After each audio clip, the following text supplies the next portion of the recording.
గుంటూరులోని సిఐడి ప్రాంతీయ కార్యాలయంలో జిల్లా తెలుగు యువత అధ్యక్షులు రావిపాటి సాయికృష్ణ ఆధ్వర్యంలో సంబరాలు జరిగాయి. సిఐడి బాధితులతో కలిసి కేక్ కట్ చేసి భారీగా బాణాసంచా కాల్చి ఆనందం వ్యక్తం చేశారు. అనంతరం కార్యాలయం వెలుపల ఉన్న అధికారులకు మిఠాయిలు పంచిపెట్టారు. తెలుగు యువత నేతలు వస్తున్నారని సమాచారం తెలుసుకొని ముందుగానే అధికారులు బయటికి వెళ్లిపోయారు. గడిచిన 5 ఏళ్లలో ప్రతిపక్షాలు, ప్రజా సంఘాలు, మీడియా సంస్థల యాజమాన్యాలు సైతం సిఐడి పేరుతో అక్రమ కేసులతో మానసిక వేధింపులు గురి చేశారని ఈ సందర్భంగా రావిపాటి సాయి ఆరోపించారు. ఇష్టారాజ్యంగా కొందరు అధికారులు స్వామి భక్తి ప్రదర్శించారని విమర్శించారు. సీఎం నారా చంద్రబాబు నాయుడు గారి నాయకత్వం వర్ధిల్లాలి. సీఎం నారా చంద్రబాబు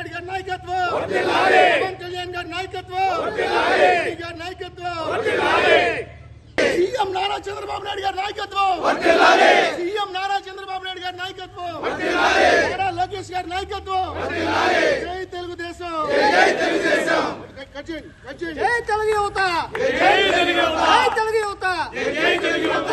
చంద్రబాబు నాయుడు గారి నాయకత్వం వర్ధిల్లాలి. వర్ధిల్లాలి. నారా లోకేష్ గారి నాయకత్వం వర్ధిల్లాలి. జై బాబు, జై బాబు. సీఎం బాబు, సీఎం బాబు, సీఎం బాబు, సీఎం బాబు, సీఎం బాబు, సీఎం బాబు. గడచిన 5 సంవత్సరాలుగా ఆంధ్రప్రదేశ్ రాష్ట్రంలో ఈ జగన్మోహన్ రెడ్డి తన యొక్క కౌరవ సైన్యం దాడులు, అరాచకాలు, ఎన్నో ఇబ్బందులు, నిరంకుశత అన్నిటికీ వాళ్లే ప్రత్యక్ష సాక్షులు, వాళ్లే పాత్రదారులు, సొత్తుదారులుగా నిలిచారు.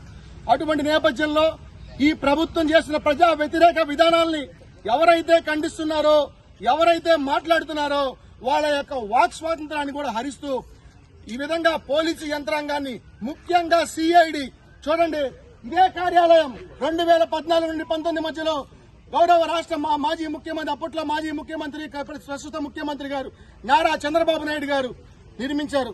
ఎంతో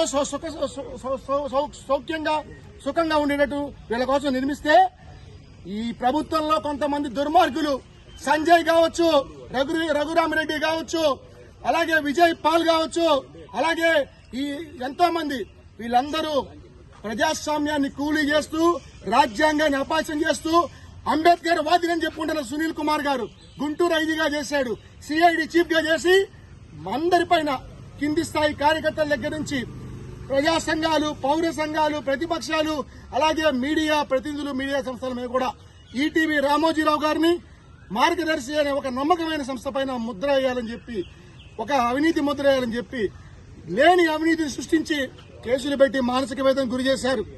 టీవీ5 యాజమాన్యం బిఆర్ నాయుడు గారిని, సాంబశివరావు గారిని, మూర్తి గారిని, ఉమేష్ లాయర్ గారిని ఇబ్బందులు పెట్టారు ఇదే కార్యాలయానికి తీసుకొచ్చి కోవిడ్ టైంలో.